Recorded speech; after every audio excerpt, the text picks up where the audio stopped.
Okay, Joe, let's just start with this. Is an interesting time of year at the Combine because you're balancing the draft, you're balancing free agency. So as a general manager, what is the most beneficial part of this Combine week for you?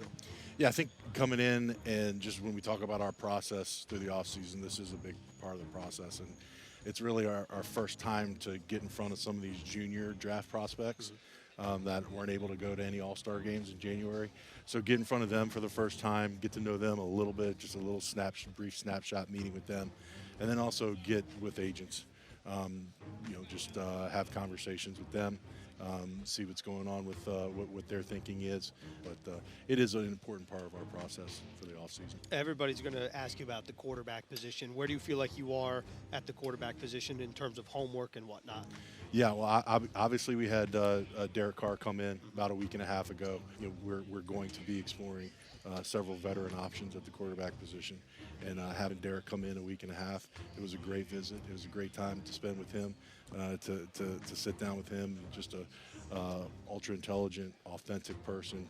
I thought the visit couldn't have gone any better, and so it was great to get the ball rolling there. And so, again, we meet with our staff, meet with our scouting staff, and we look at the entire landscape at that position, as well as other positions, but specifically the veteran quarterback landscape. And I feel like we have a really good plan in place, and we're still going through our process. And when it is time to make a decision, we feel like we're going to make the best decision for the Jets. Can you just remind anyone who's watching this video of your free agent philosophy, let's say, in terms of how aggressive you want to be versus how, let's say, passive other teams have been in the past? Yeah, well, I think the first thing to do is I say it every year after the season's over, like our most important meeting is getting with our coaching staff and going over our own team.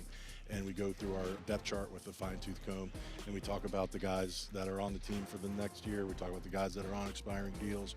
We determine, okay, what are really the needs that we need to attack, and then our coaches and scouts go to work, and they really set the landscape of the best players available. So in terms of the philosophy, it's just right player, right price. And so we're gonna have our positions that we're looking at. We're gonna have our players that we're looking at, but we're always gonna have a pivot so that if a player exceeds a price, okay, what's our pivot? And if a player decides to go elsewhere, okay, what's our pivot? So I feel like we've been that's one of the things we've done well in free agency is we've been able to pivot and get some pretty good players based off those changes. And then in terms of the draft, just what are your early impressions of this class as a whole? Like what strikes you as potential strong suits of the class? Yeah, I think there are some strong suits in this class. I think if you look, I think at the tight end position specifically, I feel like this is one of the better tight end drafts in the last few years. I think you could say that some of the better receiving options in this draft class could be tight ends, which you couldn't say that in a few years. So how that process plays out, how the tight ends work out and come off the board, that's going to be interesting. Feel like it's a solid offensive line group. Feel like there's really good depth at running back. There's some players that can be impact players early for teams. So you look around the draft board, it's a really good, solid draft. All right, Joe, thanks for your time. Enjoy the rest of your week. Yeah, thanks, Ethan.